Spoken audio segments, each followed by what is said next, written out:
Good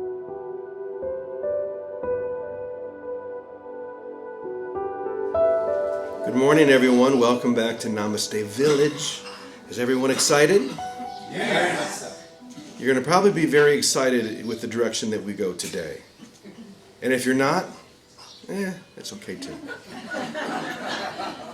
But hopefully, this is going to spark something in you. It definitely has been sparking something in me by examining very closely the mind of the mystic from a different perspective.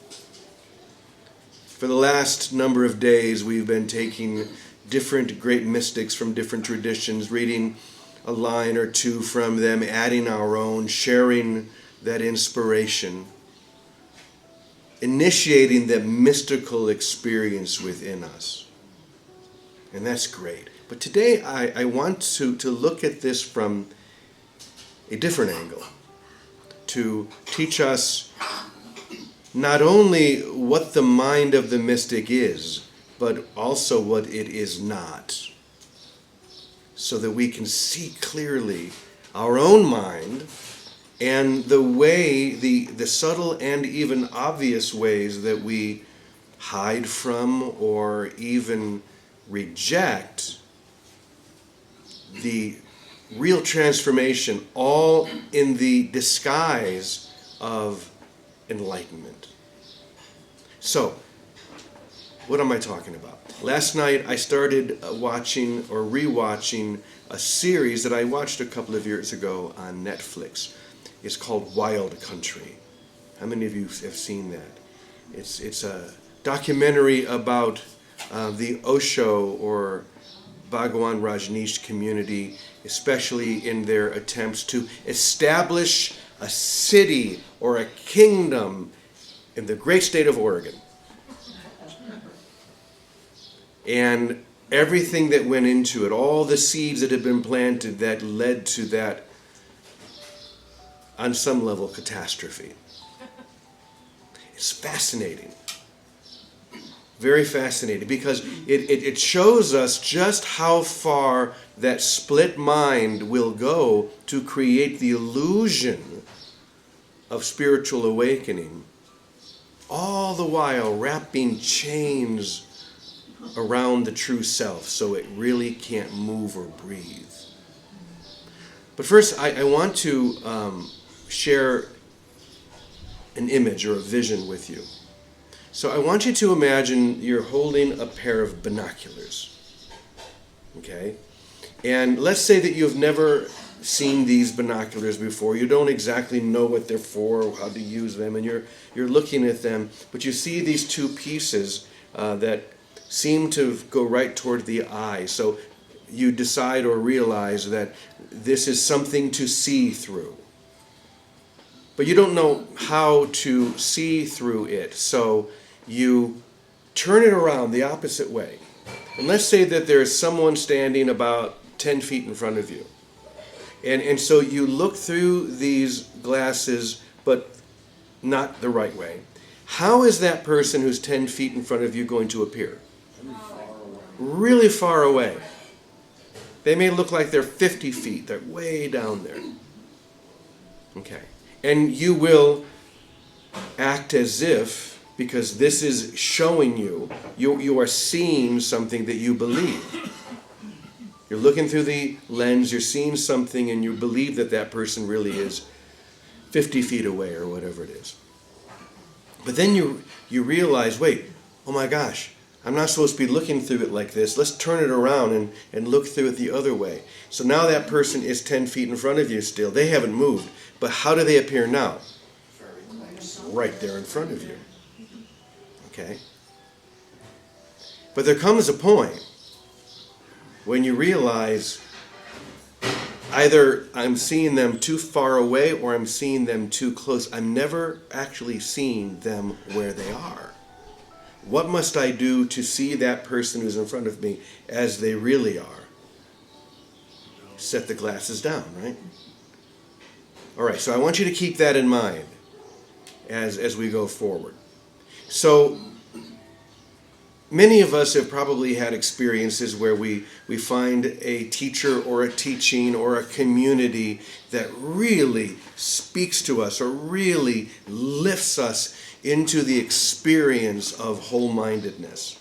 For me, as most of you know, and for Amrit and for a few other people here, that was my introduction to A Course in Miracles through this community in Wisconsin called Endeavor Academy. That's where I met Vicky, that's where I met Teddy, that's where everything changed for me.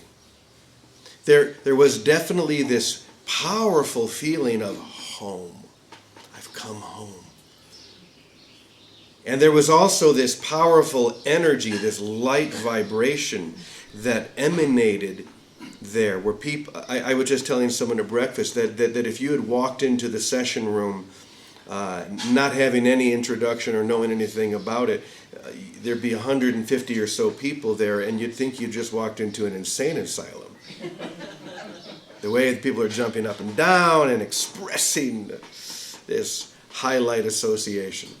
You would have no idea if you did not have the experience yourself. And yet, being within that experience, just around those people who are clearly, something's happening, something remarkable is happening. Something's going to start to stir inside you as well. I was talking to Scott about this. It's called fake it till you make it. At first, there may be this inclination of, oh, I want to be like the rest of them, so I'm just going to start waving my hands up in the air. And you start doing that, but then, as you're waving your arms up in the air, it's like, oh my God, something is happening. Something is happening inside me. And it's powerful, and I want more. And you can follow the light of that. You can follow down that tunnel where you see that bright light emanating. And if you stay true to the true transformation that's occurring within you, freedom will come. Absolutely. Or you could just as easily use that experience as a way of just keeping you here. Now, I'm not in particularly using that as my example. I want to look more closely at what happened with the Osho community. The first thing that I noticed is that Osho himself said that he is a materialist spiritualist. A materialist spiritualist. And so, having 18 Rolls Royces, or however many it was, That's it. Was that the right number? 18 Rolls Royces. Oh my, I just pulled that number out of my arse. Oh. You know what happens when I start to use naughty language. That means we're in for a ride. 18 Rolls Royces, jewels, amazing, all of these things, and the teaching becomes, you can have it all. Nothing needs to be given up. Well, that's true. First of all, nothing true needs to be given up. However, the idea that I can be a materialist spiritualist it cancels out the true spiritual experience. One of the things that they often mentioned in that community was Osho is saying things in the face of all traditions, what every saint and every teacher has ever said before.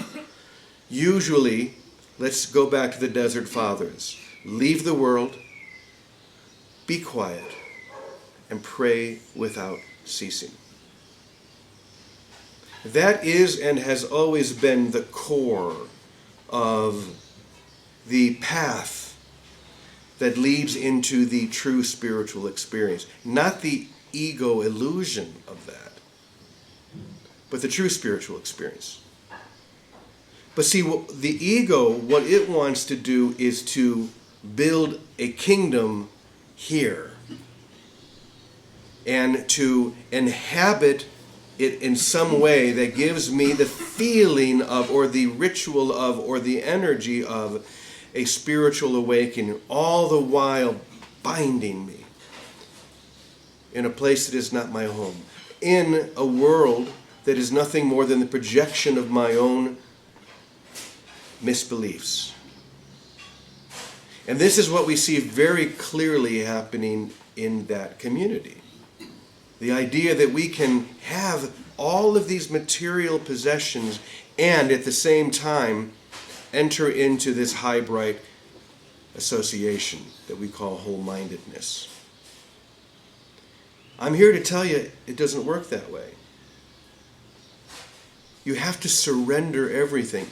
You have to realize that this world that you seem to find yourself in, and I purposefully say seem to find yourself in because you're not really here, but this world is nuts. I can't think of a better way to say it. Completely insane. So if you want to build your little dream castle in an insane asylum, go for it. Imagine children building with these little blocks, a whole dream castle and getting inside of it and saying, we're free. But they built the castle in an insane asylum. You can convince yourself of anything. That you're quite adept at. But as long as you find yourself in a world that is devoid of true sanity, you will never be free. And the flip side of that, and even the greatness of that, is that in order to receive that experience, in order to enter into reality itself, nothing true has to be given up. Because everything that is true is within you right now. But a decision must be made. Do I want the peace of God more than anything? Am I willing to leave behind the illusion of spirituality and spiritual growth and all of these things? Or am I going to try to establish the kingdom here? The goal of the Osho community was to take over a town in eastern Oregon and then to build a city where 100,000 people could come to be in this experience where they would have all of these practices and you know the whole story. But as long as you still find yourself locked inside a prison of your own mind or a home for the insane, you will never be free. So this is where I wanted to begin our session today. Now let's go back to the binoculars. So the binoculars are your mind. And you can use your mind in ways that bring you clarity or give you a vision of what is not really there. So when I'm looking through the lens the wrong way and the person that's 10 feet in front of me appears to be way off in the distance, this is the typical egoic experience. Nothing is really close. Nothing is really present. And then there comes a moment of true experience, what I'm going to call the illumined mind. We'll come back to that in a moment. Where suddenly it's like turning the binoculars around, and now that which was so far away is right there in front of me. But is it? No. The person hasn't moved. Now, the illumined mind is what we'll say is the first step in the experience of you waking up. Now, ultimately, there are no real steps for something that has always been true. You've always been filled with light. You've always been enlightened. But there is an awakening process to realize that. Just like you are always you. But in the morning, there is a bit of a process that you go through in waking up. The alarm clock goes off. You maybe hit the snooze button a few times. But when you finally do get up, the first thing you do is you sit up in your bed. And maybe you stand up and go put some water on your face, brush your teeth, whatever the process is for you. But you don't change who you are in any of that. Does that make sense? And it's the same in this awakening. The truth of who you are is forever who you are. Nothing changes. But there is what we'll say a kind of process. And it begins when the tumblers fall into place in your mind. And suddenly you see clearly that which could be seen. And the experience of that scene is so unlike anything that you've ever known before. It's like everything appears bright and translucent. And the temptation in that moment is to believe, I've arrived. I am now the great teacher. People should come to me and they should learn from this experience that I have somehow allowed. And I'm going to write books, I'm going to do lectures, and then the mind's going to come up with a whole list of things that you are now going to do because the light has come. But here's the problem. The illumined mind is only the first step in that process of awakening. And though it's a very bright and powerful step, there's one thing that is most required at this stage, and that is, anybody guess? Humility. Very good. Humility. To remain humble, to not think that you've done anything on your own, to not let yourself believe that really, in fact, anything has happened. Because what happens is, this is the process of turning the binoculars around so that you're looking through them in the right way, but that which is 10 feet in front of you now seems right there. In fact, you believe it's you who is right here, and I am now the one. I am now to be the great teacher. And some of us have just enough charisma and just enough smarts to really put on a good show. And really convince vast numbers of people that, yes, indeed, he or she is the one. And that is when we must be very careful. And this is very much what we see happen to Osho. He definitely had a high, bright, illumined experience, no question about it. He turned those glasses around so he is the one who seemed right in front of himself. And now it is his to be the great world teacher and to build a kingdom upon earth. But what we know to be true now is you can't build a kingdom of truth within the untrue, within the illusion, within the insane asylum.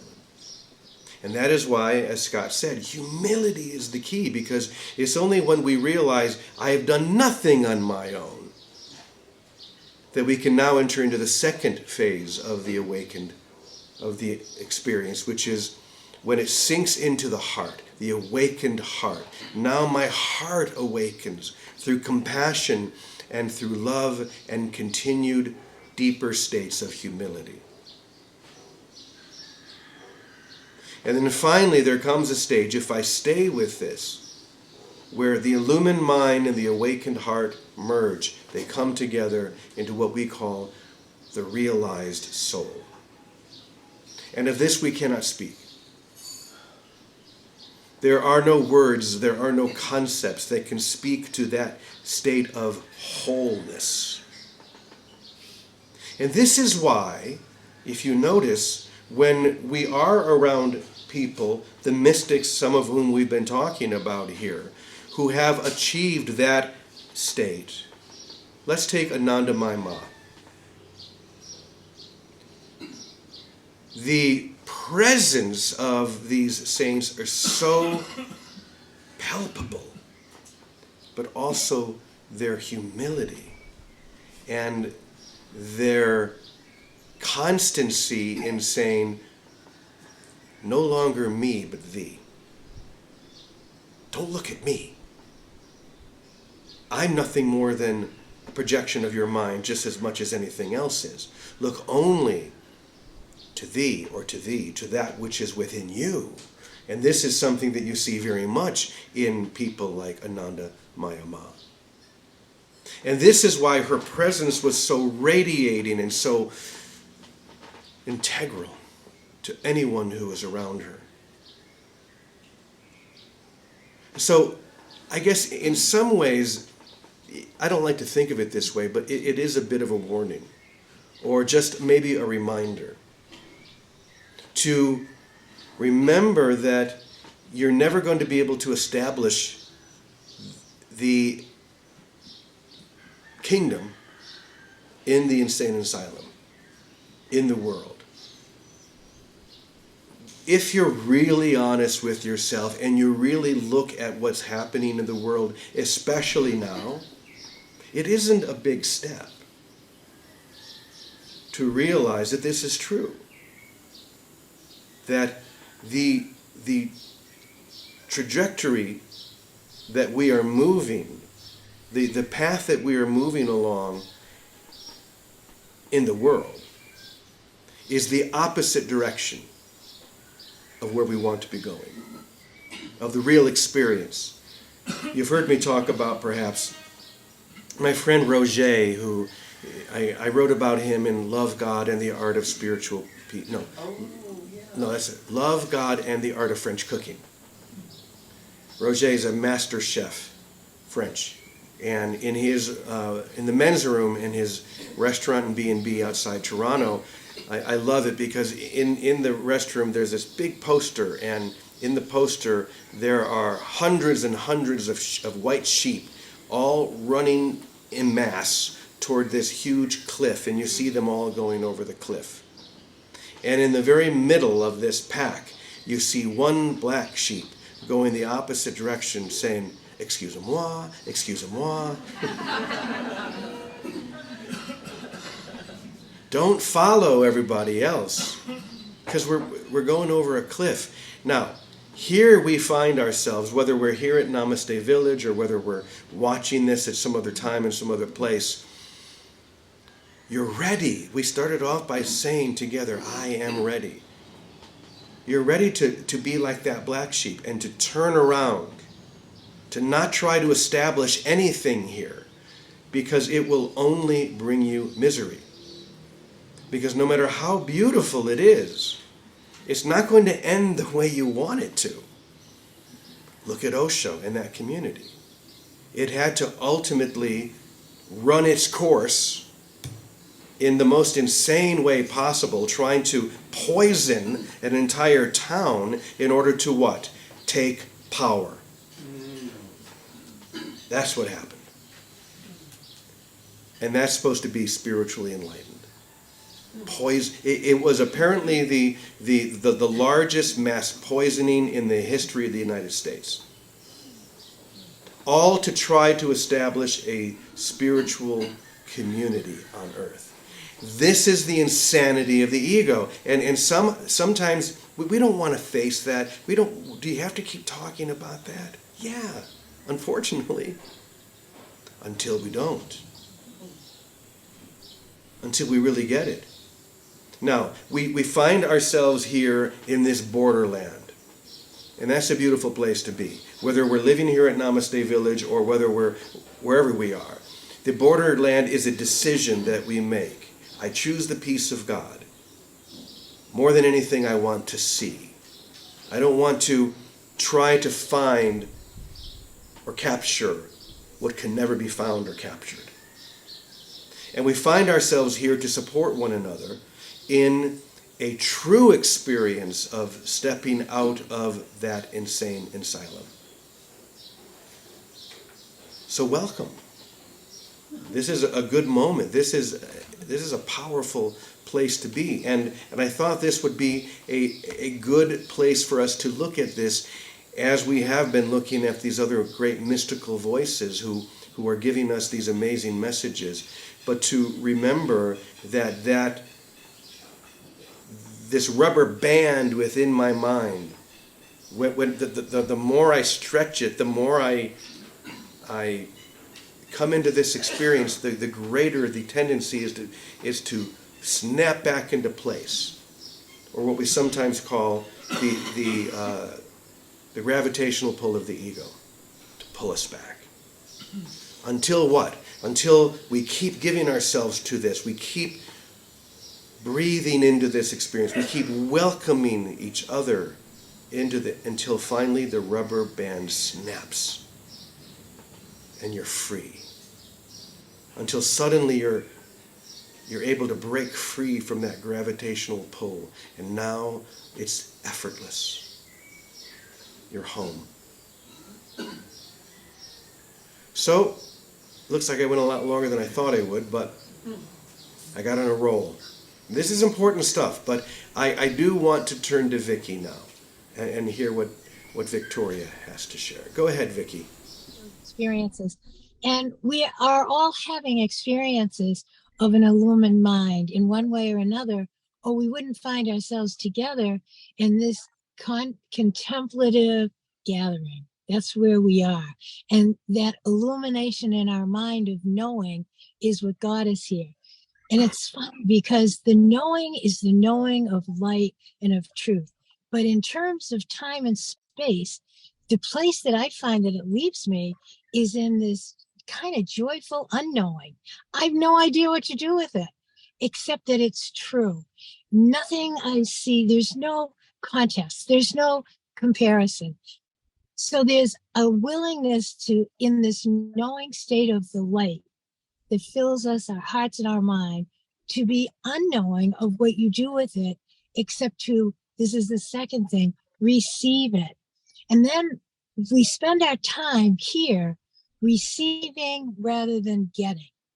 So in a community like Osho's or any of the communities that have done what they were somehow called to do for whatever reason, that piece of still going to get, some appetite to get, is really a critical point for me to be aware of, because this is a state of receiving, not going to get.